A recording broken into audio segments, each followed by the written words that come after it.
तो सच्चाई छुप नहीं सकती है बनावट के असूलों से, खुशबू आ नहीं सकती है कभी कागज के फूलों से। सच्चाई है प्रधान जी, हम तो नहीं करवाए हैं लेकिन आप बार बार करवाए हैं। बहुत बार करवाए हैं, चौड़ा हो गया। मैंने करवावे में सक्सेस हो गई ना। हाँ एमे दुराई नहीं है। कहीं कष्ट वष्ट ना भाई ना पाड़े जी के तन दर्द भई रहे। हमनी के तमने अभी एको हाली ना, लेकिन ना। प्रधान जी के आदत हो गई बिया करवावत करवावत यहाँ के नीचा घाटा ठेला वाला ठीक बा। देखी सबे हम कहल कुछ ना चाहत नहीं लेकिन यहाँ के जान के मुंह खुलो हमार निशाना गलत नहीं के हम प्रोग्राम के कहत नहीं। प्रोग्राम कि बहुत मान प्रधान जी के बने प्रोग्राम भइल बा, अब निशाना गलत मत लगाई जा। ट्रेन में बैठ के जाइबा अइबा तो थोड़ा सा दिक्कत होला। ठेला वाला पड़ जाला का। अब मान लो टिकट कौन फॉर्म नहीं है, एक बा एक जाए के बा तो वेटिंग रही टिकट तो बैठ के जाही के बा। भाई शरीर देखते बड़ा कोनो दूबर पाता तर शरीर बाना आ उहो रिश्ता में हमार देवर। ओहो रे धर्म धर्म दोनों हमके बचावे के हो। आय हाय तन दूध पियावल करा। हमके देवर जी के सब सिस्टम पर ध्यान देवे के हो। वाह वाह। ए भाई पैसो कमावे के बाद समनवो यहाँ के बचावे के। हाँ समानावा कौन समानावा। मान लो कहीं गइल बनी भीड़ ज्यादा बा ना हो यही में कोनो देखलो सच्चाई पीछे से अगर मार लिहस तो का होई। पीछे से मार ले कावन जी हो। पीछे से पॉकेट न मार देखले ओकरा पीछे वाला पर्स में लोग रखेलन। अच्छा नोट पताई। अब तो हम लोग के खाली गंदा समझ हो। नहीं हम कबो परस नहीं खिले लेता जन नहीं खिले। मौका का फायदा उठावेलन सो। खैर यहाँ के सोच जैसन बा हम कबो बुरा सोचबे ना करेनी ना चाहबो ना करी। कहत नहीं रिश्ता में हमार भौजाई लगेली भाई, हम मानत नहीं कि हम रिश्ता में भौजाई बानी। भौजाई नहीं और बड़लो बालू हो। हमार भाग्य ऐसन बा वाह कि ऐसन छछलोल हमके देवर में। हाय हाय हाय रे। अरे गंगा जी में जो पाके बोलो हमार नसीब इतना तेज है लेकिन हमरो से कहीं दुगुना यहाँ के नसीब तेज बा। का हो तब भौजाई में देवर में मिला लो। आय हाय है कोनो ज्यादा अंतर नहीं है। वहाँ का 80 के बनी है तू 85 के बाल। ये ना खड़ा होखब तो कहब कि खड़ा होखब हमरे देवर जी तो कहब कि ऐसन देखबे भरले करी हलो। हाँ इनके 15 गो लइका बड़ो। हाँ तो हमार दावा बा भले हम भौजाई है 15 गो बड़ो से तो का हो। हाँ चाहे 16 को मान ला। अभी शरीर ऐसने बा एके निकाले में इच्छा रह गइल। के प्रधान जी खैर जाए दीजिए बहुत हो गई सॉरी क्षमा चाहते नहीं आप लोग से। अब माता रानी के भक्ति भजन हो गई कुछ ऐसा गीत बजे कि सारा लोगन के कुछ प्रसादी बाटा मास्टर। एक प्रसादियों लेके चलता लोका तो हम लोग थोड़ा बहुत बाटा इन रोतनवा बीतल है तो वही बात भी बढ़िया बढ़िया सुने। हम इतने कहले कि नरसिंह भाई हमनी के बंबई में कई बार बिरहा करौले हुअन। तोहार करौले हुआ कि ना करौले हुआ। वाह अरे उना करवावेली। ये इनके बात नागवार लग गई। हमने कहा दूसरी बात इनके बुझा गई दूसर बात। सीताराम सीताराम। हम सही बात कहिला तो के उल्टा बुझा जाला तो एक हम कवन इलाज करी। वाह जैसे ऐसे को गांव में मेहरारू रहल ओकर लइका ना होखा सब। वाह अच्छा लइका होखबो करन स त मर जा सब।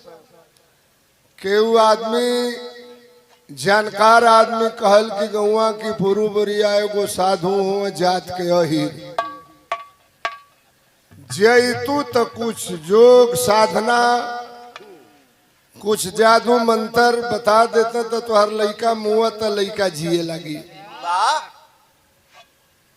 गैल मेहरारू जोग टोट कैला साधु बाबा मेहरारू के लइका हो गई। वाह तो हर गांव में निमन बाउर आदमी होलन। लोग कहलन कि मेहरारू के लइका मर जाता है में कुछ टुटरम क दे जा।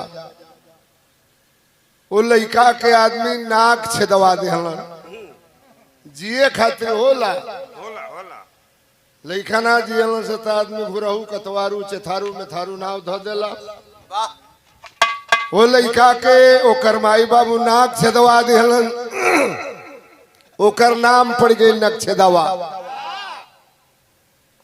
नक्षेदवा नक्षेदवा नक्षेदवा कहत कहत 60 कट में लोग ओके छेदवा छेदवा कहे लगे। धीरे धीरे छेदवा बड़ भइल, छेदवा के बियाह भइल, छेदवा के मेहरारू घर में आई। तो जब दुल्हन आवेली सा त गाँव के मेहरारू कनिया देखे जाली। हाँ, पतो है कैसन बा। तो छेदवा जो रहल छोट कद के रहल, ओकर मेहरारू आई लाम लहकार ही मीरा मूर्ति नियर ओकर शरीर। ओहो, पूरा ऊंची छाती रहे की वो शरीर में है। ये मैं नहीं कहूँगा, बनावट रहे ऐसा। छेदवा छोट कद के ओकर मर्दा रहल, मेहरुआ तनी लमर रहल। मेहरारू कनिया देखे जा से कह सकिए भाई मेहरारू बहुत निमन बे, कनिया बहुत निमन बे, लेकिन का कहल जाए बेचारी के छेदवे छोट बा। छेदवे छोट बा। उ तो कहाँ से ओकरी मर्दा के। अब वो कनियावा कहलस के भाई कुल कैसे जानते से कि हमर छेदवे छोट बा। हम कहता नहीं दूसर इनके बुझा जाता दूसर। जितना मेहरारू आवे से कह सके भाई मेहरारू के कोनो जोड़ नहीं खे। बा मेहरारू बहुत सुंदर बे, लेकिन का कहल जाए बेचारी के छेदवे छोट बा। अब वो दुल्हनिया सुनलस कहलस ये भाई कुल मौगी कैसे जानते से कि हमर छेदवे छोट बा। रही ना गई लोकरा से कहलस कि हाँ हाँ हमारी मरद से झगड़ा लगावता हूँ। लोग कहता हूँ कि हमर छेदवे छोट बा। अभी उन्हीं से हम चाकर करवा के ली तो हमर छेदवे छोट हो गई। हम कहलिए कि तुहार बिरहा कबो करवले बड़न कि नहीं खा करवले। तो ई बुझतड़ी कि कहला कि नहीं तू करवले बड़ू कि नहीं करवले। ये बात बुझना चाहिए, समझना चाहिए। लास्ट में वो इनकर बात हमके याद आई ला। साधु के बात रह लिया। साधु कहला कि सीताराम सीताराम सीताराम सीताराम। वाह यही पे एगो हमके बात याद आ गई। वाह वो कैसे। एगो मेहरारू रहल, जिंदगी में बड़ा करम कुकरम करौले रहल। कहलस के अब हम सदुआइन हो जाई, अब उससे तरनतार हो जाओ। गईल मठिया पर कहलस कि महाराज हमके सदुआइन बना ला। कहला ना तू सदुआइन लायक नहीं खे, जिंदगी में बड़ा करम कुकरम कैले बड़े मठवो के नाश देवे। कहलस ना बाबा हम गोड़ पर गिरतनी, हमके सदुआइन बना ले। कहला कि ठीक बा चल सदुआइन बन जो। कहलस हे बाबा सदुआइन तो हमके बना लिया, लेकिन कबो कबो अगर हमार मन जो करे लगे एने ओने ए मठिया पर कोनो उपाय बा। महाराज सोचलन साधु बाबा किए भाई चला मेहरारू हइये है। एगो लकड़ी दिहला ओकरा के अपना कमरा में रात में सूते। कहलन की लकड़ी ले ले, एगो झोरी दिहला। कहलन कि वही में डाल के एक खूंटी पर टांग दिए। आज जब 12-1 बजी तक कहिए कि सीताराम सीताराम सीताराम सीताराम, तो वो लकड़ी तोरी लगे आ जाई। आ जीवन तोरी इच्छा हुई वो लकड़ियों के पूरा कर दी। रात के जब सधुइनिया सूते तो कहे कि सीताराम सीताराम सीताराम, तो वो मुठ मसाहे लकड़ी लगे। लकड़ी निकल के झोरी में से आ जाओ करी लगे। जीवन ओकर इच्छा रहे ओके पूरा करे। कई दिन से एगो साधु सुनत रहे कि भाई रतिया में कैसे सीताराम सीताराम कहेले। तब सदुआन कहे कि सीताराम सीताराम लकड़ियों के लगे चली आवे। कहे कि राधे श्याम, तो लकड़ी चल जाओ झोरी में। सधुइया सुनत रहे, कहलस ये में जरूर कुछ कारनामा बा।